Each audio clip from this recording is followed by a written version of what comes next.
Welcome to already the second review of SupGamez.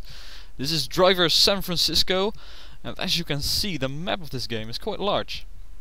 Luckily, however, you've got a special ability in this game to get around the long travel time problem. We'll get to that later. In Driver San Francisco, the emphasis is much more on driving than its predecessors, and I think that's a good thing, because that was what the original Driver 1 was like. Speaking of Driver 1, it's the game that the developers used as inspiration. The developer in question is Reflections. They also did the first Driver, and this is very noticeable.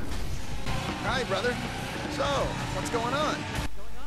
I only played Driver 1 for a few minutes before I started playing Driver San Francisco, but it was enough to notice that the handling of the cars in Driver 1 is very similar to that in Driver San Francisco. And this is a very good thing, because the driving in this game is excellent. The handling model really fits the game perfectly, which makes driving around a lot of fun.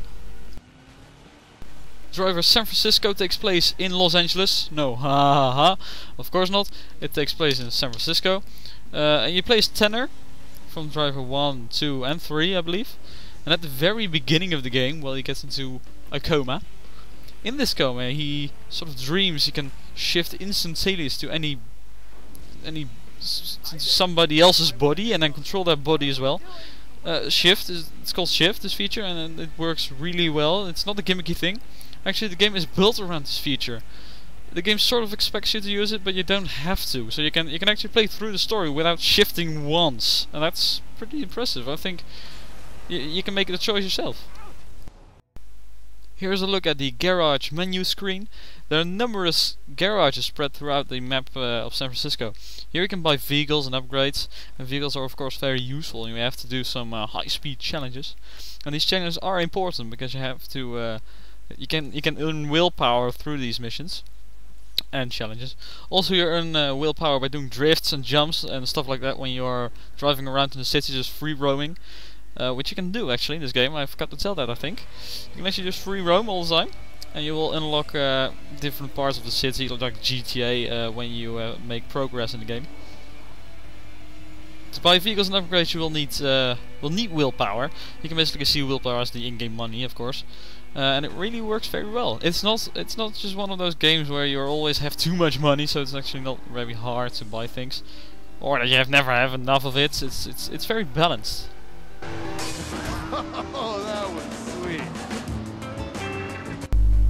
Something that's also very present in the game is multiplayer, and this is not your standard racing multiplayer thing, because in most game types at least, everybody can use shift, and this makes for a very chaotic, entertaining, but mostly very fun multiplayer experience.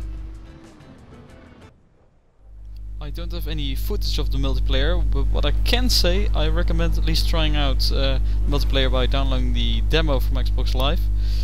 Of course, the game is not all good. There are a few downers, but they certainly don't ruin the game. To start with, it doesn't look too impressive.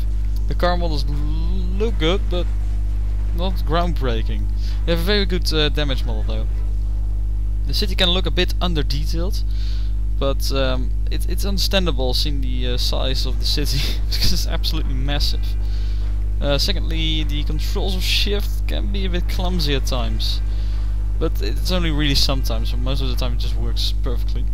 A very positive point about the single player and Driver San Francisco is that it runs in 60 frames per second, which means that the frame rate is really very smooth. It may not look like that on the video, but it is when you're playing the game. It's very noticeable. By the way, if you haven't seen my previous video, you don't know yet that my name is Subcell. It's not my real name, but that isn't important right now. What is important is that this game is a very big surprise for me. I wasn't really expecting much of it when I saw that E3 previous year, but the game is honestly very good.